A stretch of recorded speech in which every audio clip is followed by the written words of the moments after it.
Hey guys, Alex and Dad from 7th Hour Films back again with Doctor Who Classic. Last time around we started on the lost episode Shada. What was that one about? Well, here's what I vaguely remember. The TARDIS materializes inside somebody's house, or I guess it's their office at Cambridge University. Turns out it's Professor Chronotis, Yeah. Anyway, who turns out to be a Time Lord, but some strange book that he has is borrowed by a grad student who then, all I vaguely remember is the bad guy, who we saw at the very beginning on a spaceship, and then comes down, somehow steals the book, empties the professor's brain, which ends up killing him, if I recall correctly. Then he tries to do the same thing to the doctor, but the doctor put his brain on autopilot or some such magic. And I think the last thing we saw was were they going back to their spaceship? I think because the doctor should be dead after taking his mind, but he, like you said, kind of let it go on autopilot. He basically didn't resist, so they took a copy of his brain, but left the original thing. They hit Control-C instead of Control-X. So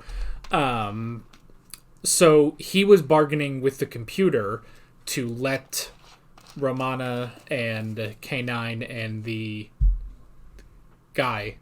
Chris something? Yeah, Chris something. To let them go.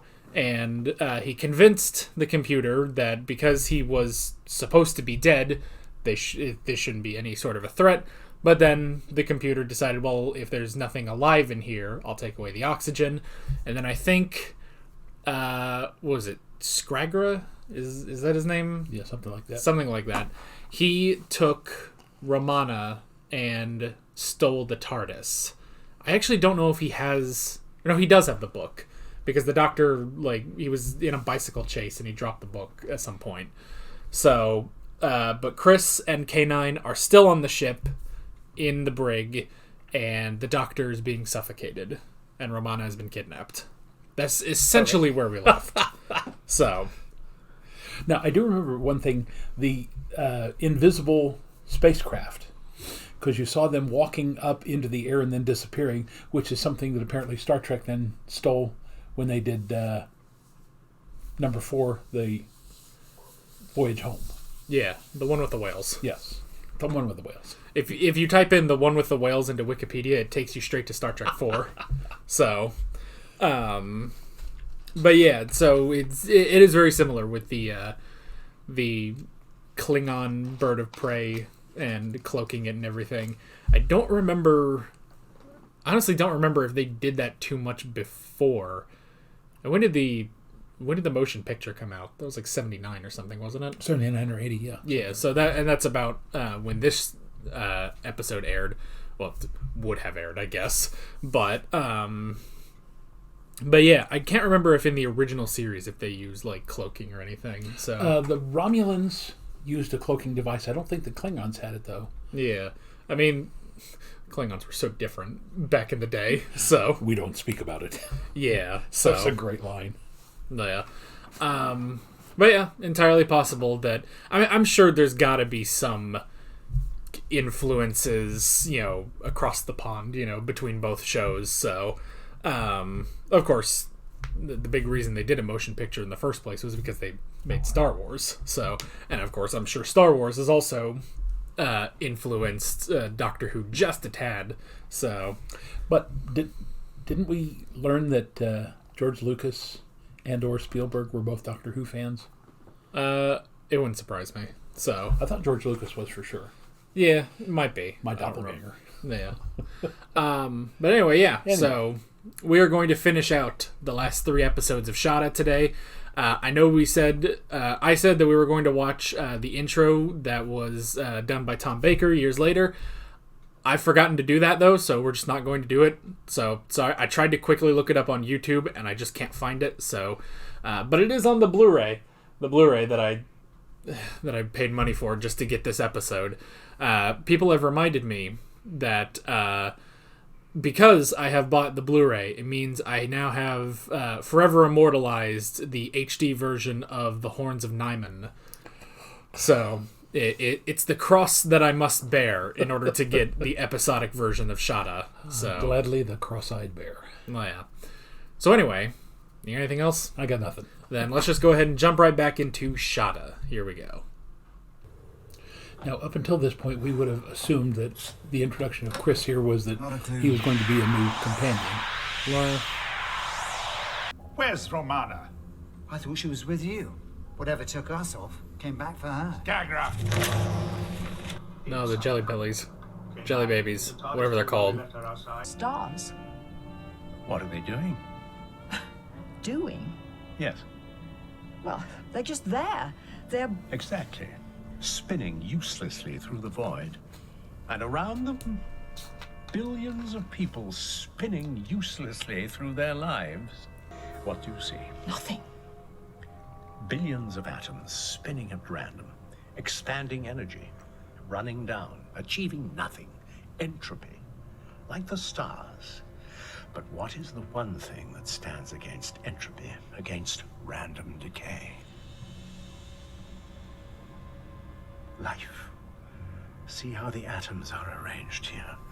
They have meaning, purpose. And what more meaning and purpose than in here? You do not understand me. Your mind is too limited. This got really existential really fast. I've heard that old excuse, your mind is too limited. I just heard it on Twitter, though.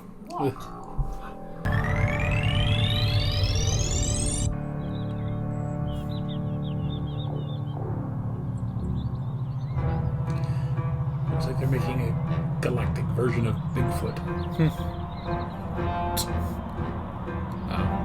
I was gonna say, this is a great way of not showing, with ship taking off. You know, my brain is still, like, conflicting, trying to figure out all the behind-the-scenes stuff of it. Hundreds of light years in 3 months. That's incredible. Yes, incredibly slow. Stop! Repeat, please. I said stop. Halt!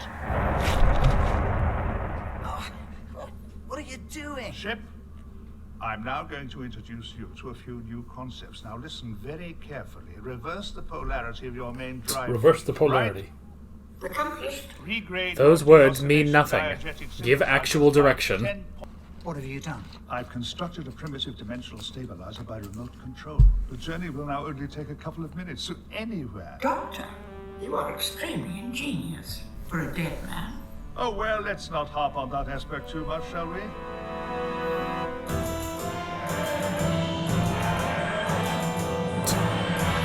Oh, he made it into a TARDIS. Oh yeah, this stuff. What have you done to my machine?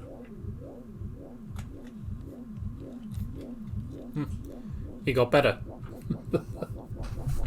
The ancient prison planet of the Time Lords. They have been induced to forget about it. I see. If Skagra is Phantom meddling Zone. with mind transference, mind control, he is only going to Shada for one particular reason. And it is imperative that he be stopped. Yes. Why? What on earth's there? It's not a matter of what, it's a matter of who. The Sally Avon guy. Oh yeah, I forgot about him. Me too. This is fascinating. Absolutely fascinating. Do you mean to say that all this means something to you? Oh, yes, it's all terribly simple. You see, when Don't mind them. Vaguely resemblance to Egyptian hieroglyphics. A Gallifreyan code would have to include the dimension of time.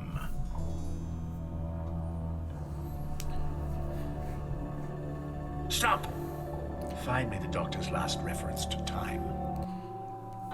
You know, it's so weird, because it's obviously a shot of Tom Baker holding the book. I swear the pages are animated, though. This is my curse watching this episode. What are they, Doctor? Victims of Skagra's brain drain. Their intellectual powers have been stolen. Oh yeah, those guys from the beginning. Their memory patterns might... But if only they could tell us what happened to them. What? If only they could tell us what happened to them. Bristol? Yes? Bristol, I'd like you to do something for me. Certainly. It won't be pleasant. Oh.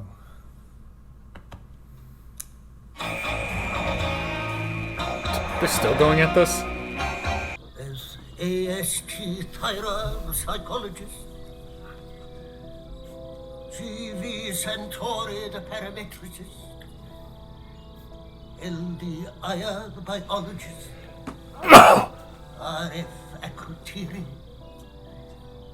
What does he do? The greatest intellects in the universe. a man called... What was he called? A man called What was he called? Saliavin. Ugh. Throw a bucket of water on it. Doctor! Look out!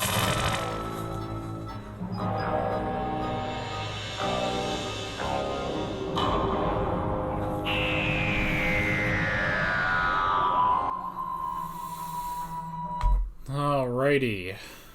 So, he is going for Sally Avon. I knew they name dropped it like 3 times for a reason.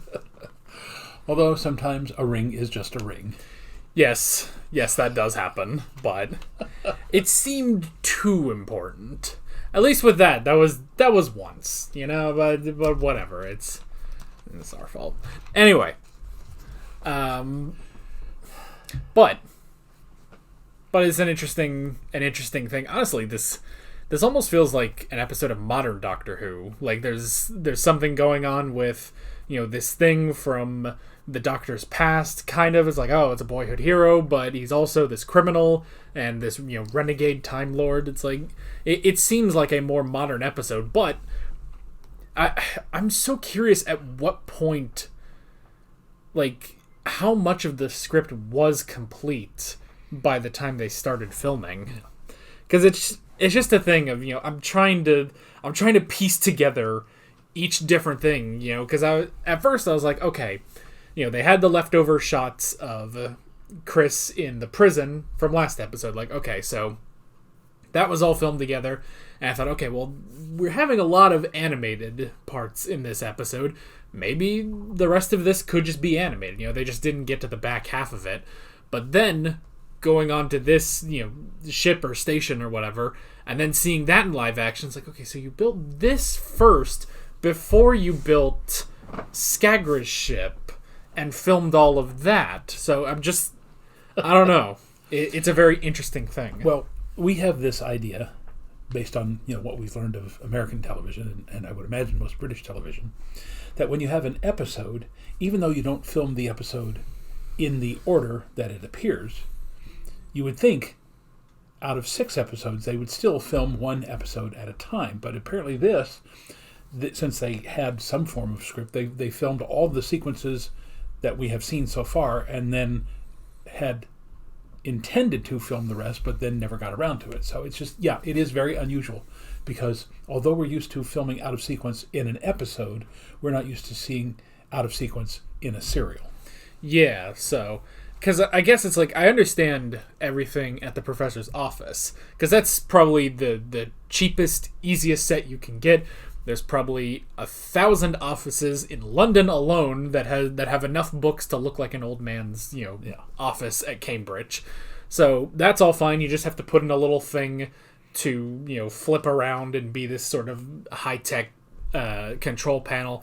That's all pretty easy. But then just going forward, it's like just seeing, like, they made this sort of... I guess they did already make this set for this ship, because we saw it at the beginning of the serial. They just went in and, you painted it a little bit, dirtied it up a lot, and then all those actors, presumably then, they had that original scene where Skagra gets up and all those guys, they lose their minds, and then they, took a lunch break, dirtied up the set as quickly as they could, turned off a couple of the lights, pasted some beards on all of those guys, and then Tom Baker came in.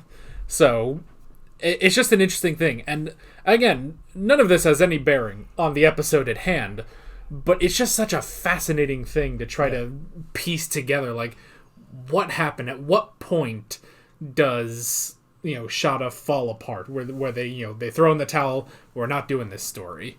So, and if it is, a writer's strike, it still seems odd because the rest of the story was still finished anyway. Yeah. So, I'm not sure it was a writer's strike. It may have been a technicians, people who work in the background, like the cameramen and lighting and sound and stuff like that. So yeah, so it could have been something like that. But although I've never actually been in a job that was unionized that had a strike like that, other than my teacher's job, as a writer,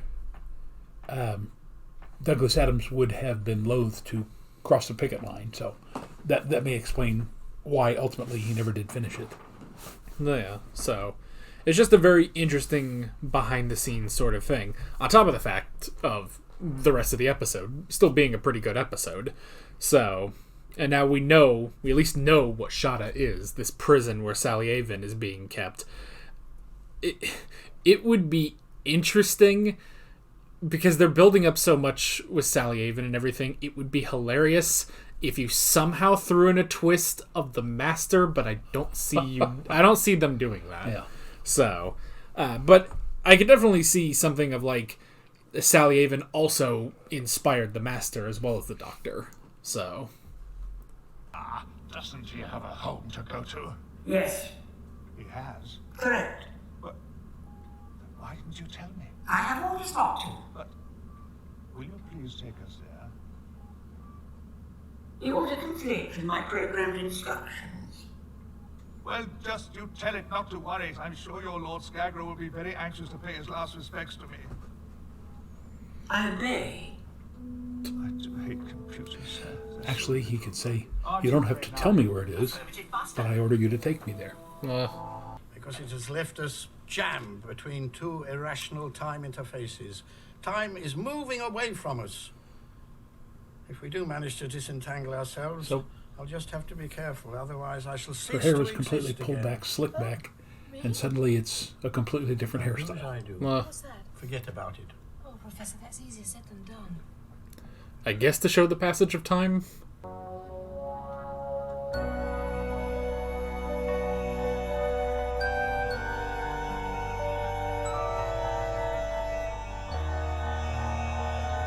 What is that piece of equipment? This? No. It's a conceptual geometer relay with an agronomic trigger, a totally defunct field separator. But it doesn't matter, we can dispense with it if we can get that interfacial resonator working again. Splendid! Oh, let's do that then, shall we? Okay. And less hypnotizing and more just knowledge transfer. Keep back. Strange they didn't film this part, though. They would have had the TARDIS set. With the aid of these spheres, I shall make the whole of creation merge into one single mind, one godlike entity. You will? The universe, Doctor, shall not, as you so crudely put it, be mine. The universe shall be me. Yes, but why would you want to do this? This wasn't here before. Get in.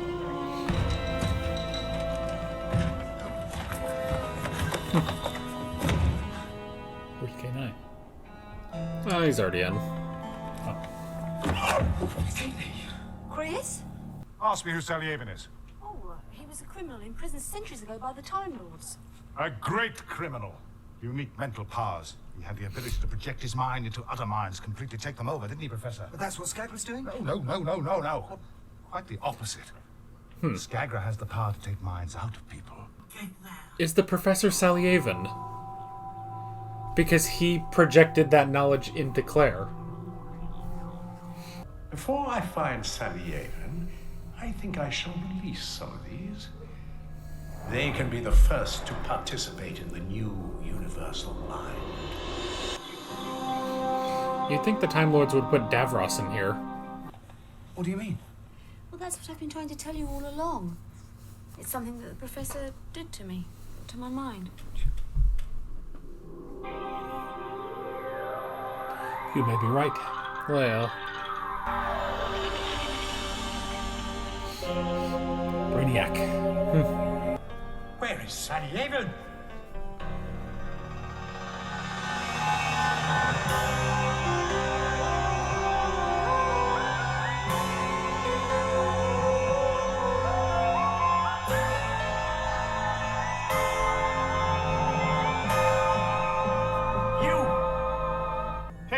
the sphere! Shoot the sphere!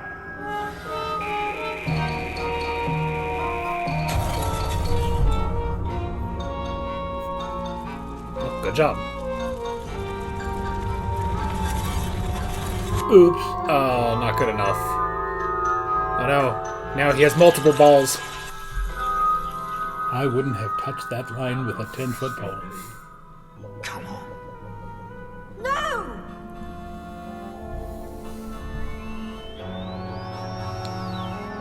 Sphere! Now, Doctor, we will deal with you.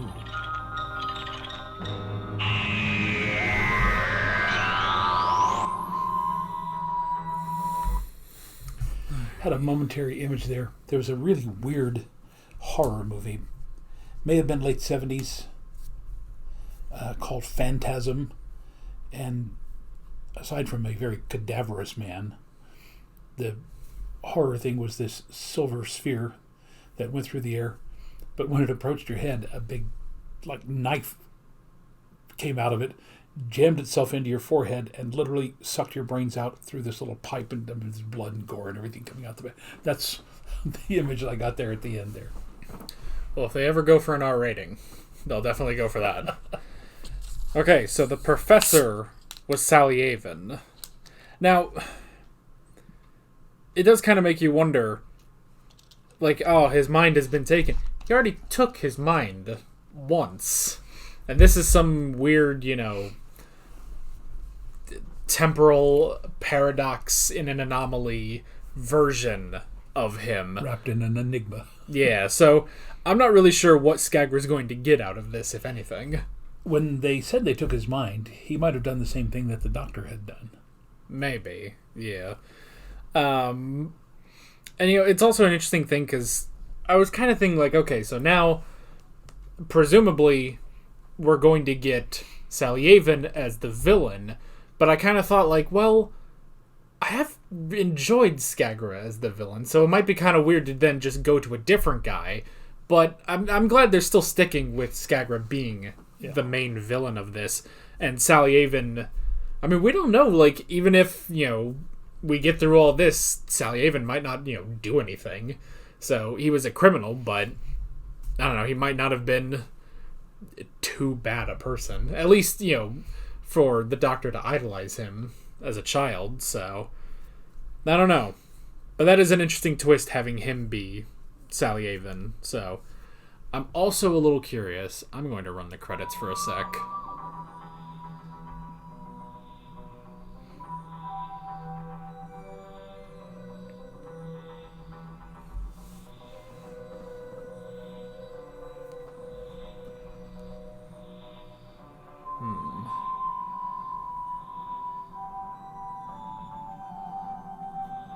Okay. I was curious, because all this, new voice work is done, 40 years later, I was kind of curious if there was a different actor voicing the professor once he became animated in this episode. I didn't say anything, so I don't know, because, I'm looking at the actor in 1979, and I'm thinking, well, it would be great if he was still around in 2017 when they finish this up. But in 2017, Tom Baker didn't look that great either. So I don't know about this guy, but yeah, it didn't say if there was another a new voice actor. And in the animation, I don't think they've had too many lines from K9 either, because that voice actor also passed away. But I was curious, because if they got a new voice actor, that would just be weird for K9, because you'd have to have someone do an impression of that voice who was already doing an impression of the original K9 voice. But I don't think they went that far. So, yeah, I guess that's pretty much it. From there, a fleet of small craft will take each one of you to selected centers of population, and then the great mind revolution shall begin.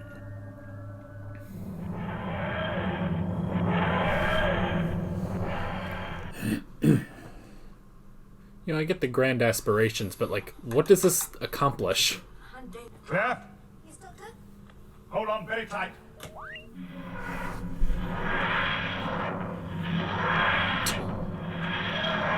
I love that it's just a door. Doctor, what have you done?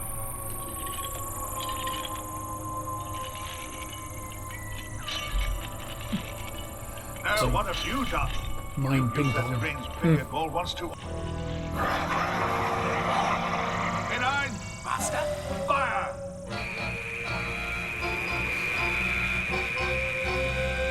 Now, lay on, Skagra. Let's see the quality of your mind. This is another mind duel like he had. What was that one? Brain of Morbius. Brain of Morbius, yeah.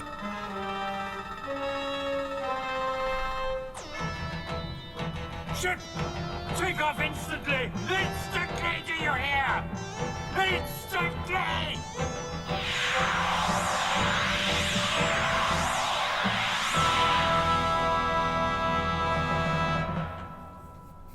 Oh, good job. Doctor! A lot of celebrating going on in college, was there so last night? Nothing out of the ordinary. The normal hijinks that would be then, so would it? Students roaming the streets, stealing policemen's helmets, bollards, and...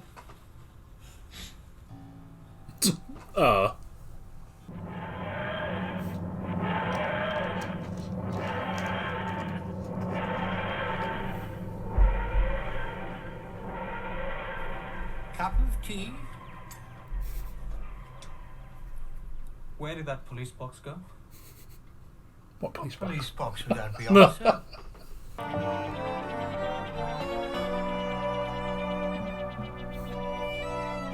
It's the only thing they filmed in the TARDIS. He's such a nice old man. I wonder if the stories of Salyevin were exaggerated. More than likely. The Time Lords overreact to everything. Look at the way they treat me. Yeah.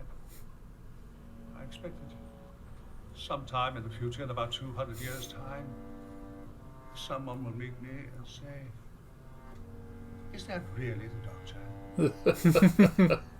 He seemed such a nice old man.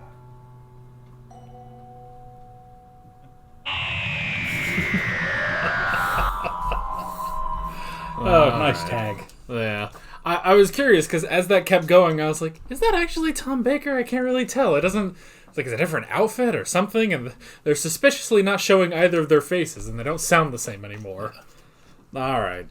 That was a good way to cap that off, giving him one last scene in the TARDIS. Alrighty. That is Shada the Lost episode. Interesting. Yeah. Although, I'm still somewhat confused. So, the Doctor let Salyevin remain free, pretending he's the Professor, because his crimes weren't that bad after all. Is that what I've heard? Yeah, he did say that the crimes of Salyevin were exaggerated, and honestly, he wasn't really doing anything. So he was just, hanging out at Cambridge for 200 years or so, and reading some books. So the only thing he made sure of was that he didn't have the key to Shada anymore. So yeah, he just makes sure that the Time Lords don't know about him. So alrighty. Because I was wondering, once he separated all the minds of the people who had already been put together, if he had just put Professor Wilkins back in his own body. No, Wilkins was the guy at the university who reported the room being stolen. Right. But yeah, I guess he took both parts of Salyevin's mind and just put it back into that body, which was a temporal anomaly or something. I still don't know how that worked. It's a Time Lord nonsense, but the main thing is he's still alive. Okay. And I would imagine, too, because when he came back, he seemed much more collected than he was at the beginning. So I'm assuming now he's more like the Professor than he was as Salyevin. So yeah. I will say, good story overall. The climax was okay, where it's just it's a fight of the mind until you can blow things up, and then he leaves, I guess. So, but even still, I mean, it's kind of a problem of Skagra was really interesting as a villain. His plan, I mean, I just don't get it. You know, it's a fine enough plan, but you know, I think it's especially funny because he goes on this whole thing about how childish it is to take over the universe, and it's like, but no, now I will become the universe, and it's like it's basically the same thing, you know. Like, I could see the Master trying to justify this, and it's like, well, no, this is still a terrible plan that you have. And again, I'm sure this is before the Marvel universe came up with this, but this is kind of a Thanos type of plan. You know, he's literally doing the universe a favor by making them all think as one, because that way they can all do better. You know, despite the fact that it's inhumane, as it were, to make everybody lose their identity. Yeah. So, but I mean, the one thing that I missed, and it wasn't because of the animation, the duel of the mind needs more visuals. You can't just sit there and stare at each other and expect it to be visually stimulating. Which, if that was actually filmed, that's what I would expect, is, you kind of have that sort of stare off, maybe there's just quick cuts back and forth between them. And I know, I said last time, where it's like, they'll do shots in this animation that aren't quite shots that would have been done in 1979 in Doctor Who. But this is the one case where it's like, okay, you need to take advantage of the fact that you have animation, Yes, you have a limited amount of time. You got 24 minutes so that you can stick to the standard episode length of Doctor Who. But, really, have something visual there in the back and forth between Skagra and the Doctor. So... What would have been funny is, the Doctor's wearing the colander, the spaghetti strainer on his head. Just have a light pop, and then he concentrates harder, and Skagra's hair twirls up, or little flame comes up on the side, or something like. Just again, something that's a little bit more visual than just staring at each other. Yeah, and that was one of the problems with the Mind of Morbius, is that although we got to see the other, not necessarily previous incarnations of the Doctor, it really wasn't visual enough. Yeah, and it's definitely one of those things where it's like, I can forgive it in, 1970 or so. When you're specifically going back and animating this in 2017, you could put in just a little bit more. Yeah. But, I mean, it's a minor thing. Yeah, so have some fun with it. Yeah. But good story overall, yeah. Yeah. Just the whole thing of the one mind that will improve the universe and stuff. There was an anime that had a similar villain plan at the end of the show, is Code Geass. I know there's one person in the comments that knows Code Geass. So it was Code Lyoko? No. Oh. That's a different show entirely. That's French, not Japanese. But it was sort of a similar thing, but it was also it's kind of, even though this makes it sound terrible, but it was kind of the Star Trek V thing of trying to take away someone's pain and stuff, which is the only good thing about Star Trek V. Then they start going and finding God, and it's like, all right, you didn't need to do that, Shatner. But that whole thing kind of worked, but even in that show, they were like, well, no, this doesn't work. We need our individuality and stuff like that.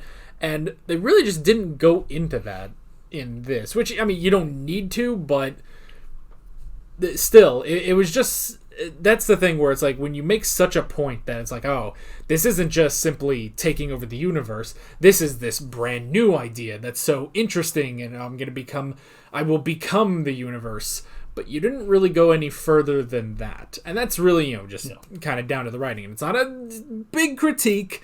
It doesn't mean I hate the episode. Get away from your keyboards. But at the same time, leave a comment, because it helps with the YouTube algorithm and everything like that. But that's beside the point. But it's just a minor point. It's like, you make such a big deal about this plan of yours, and then you really don't go into it any further.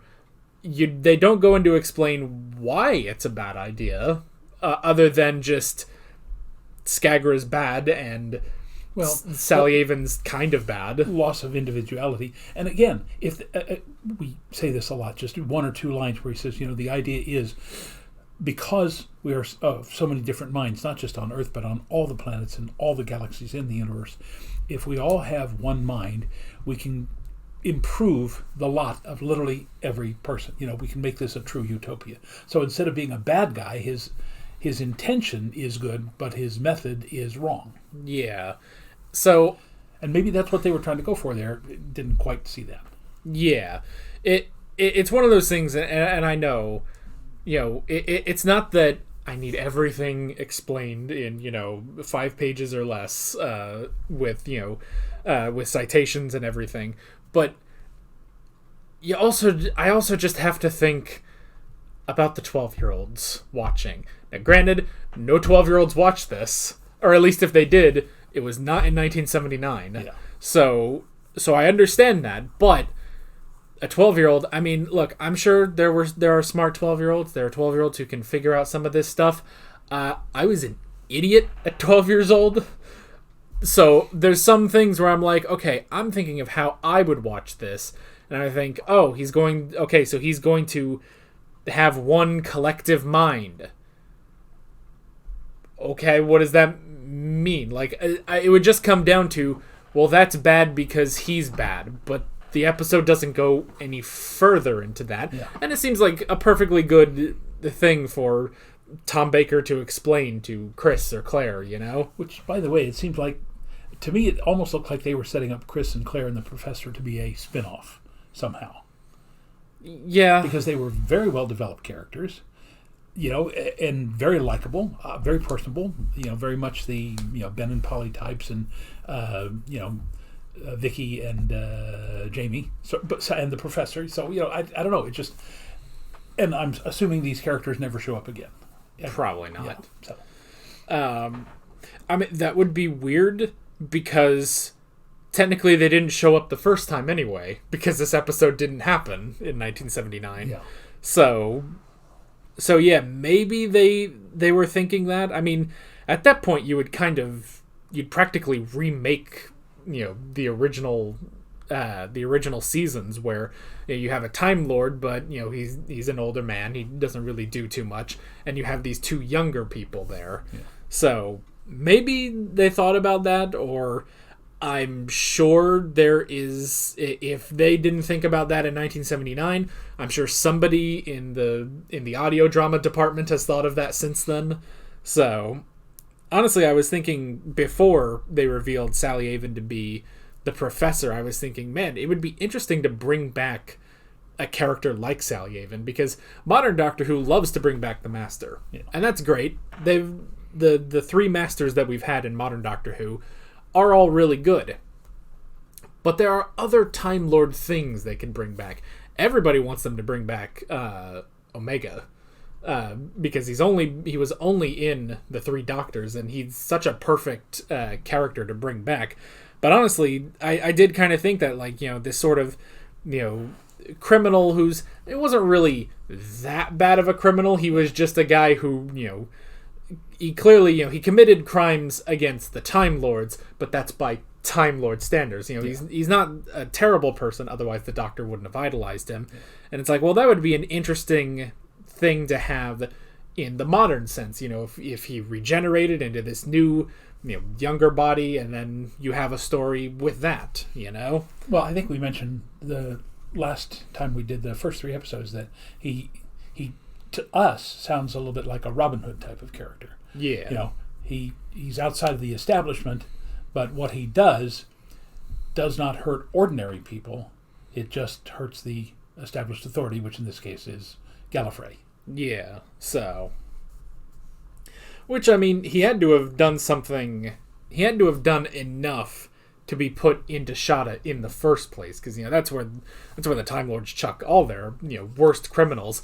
So it's either he did something bad, or he just pissed off the Time Lords that much that they had to lump him in with the rest of them. Because you honestly think, like, okay, why would the Time Lords never put the Master into Shada? You know, why would they never put Davros into Shada? There's an episode with the 11th Doctor called Asylum of the Daleks, where, at least I think that's what it's called. I'm pretty sure that's what it's called, because it's basically this planet where the Daleks put all the Daleks that they deem crazy. Now, it's not that exciting of an episode. Overall, it's okay, but it's just a strange idea of, like, yes, you have the Daleks who are the Daleks. They're already kind of crazy with their whole superiority complex and everything. But then you have the crazy people among the Daleks, and they're thrown to their own, insane asylum planet that even the Daleks don't want to deal with them. So that was already an interesting idea. So to have the Time Lord equivalent of that is really interesting. But unfortunately, while it is good, while it is interesting, I feel like we didn't get enough of Shada. Like, we don't know who those other prisoners were, what they were doing. I don't know, maybe it was Time Lord parking violations. We don't know. So that could honestly be why Sally Avon was thrown in there anyway. So yeah, it's definitely a thing of, like, it would be interesting to bring Shada back in some form, but I don't know if they would. So they might in modern Doctor Who, at least. So let's see. I like the distinction that Sally Avon's TARDIS is such an ancient TARDIS as well, that it's like, yeah, it pretty much just functions, as a room. I like that, even when it disappears and appears somewhere else, it's just a door. Yeah. So that is really interesting. And to think, because he mentioned that the Doctor's TARDIS, Type 40, it was made when he was a boy, which shows you how old both of them are. So I like the idea of a TARDIS that's even so much older than that, but still being functional enough to use. It reminds me of when we watched The Doctor's Wife, and the Doctor and the TARDIS built a sort of makeshift TARDIS out of all the other scraps of TARDISes that were on that planet, and were able to use that and get back to what was left of the Doctor's TARDIS, the shell at least. So let's see. Oh, I will say what were the Skagra? Krargs? Yeah, the Krargs. And then what was in Nightmare of Eden? What were those called? I don't remember. Yeah, but the same structure, very large head with no real neck, large shoulders. But these, because we did get to see bits and pieces of them in real life, in addition to the animation, these were like leather scales. And again, because you never got to look directly at them, to me they were more frightening than sometimes the other monster that we've seen that look so incredibly bad. And again, guys, please don't take it too badly. We understand. I mean, look at some of the original series of Star Trek. Their monsters were just as bad. So it's just a thing. But that idea, I call it that Hitchcockian thing, where you only see like a hand reaching, and you look over a shoulder and look how big they are. That's the way. If you don't have incredibly good special effects, that's the way to keep your monsters from looking silly. Yeah. Mandrels. That's what they were called. I kept wanting to say the Magellans, and I was like, that's not right. So Magellans were only frightening to the Patagonians, I'm sure. Yeah. So yeah, this is honestly like they probably just reused the Mandrel costumes for that.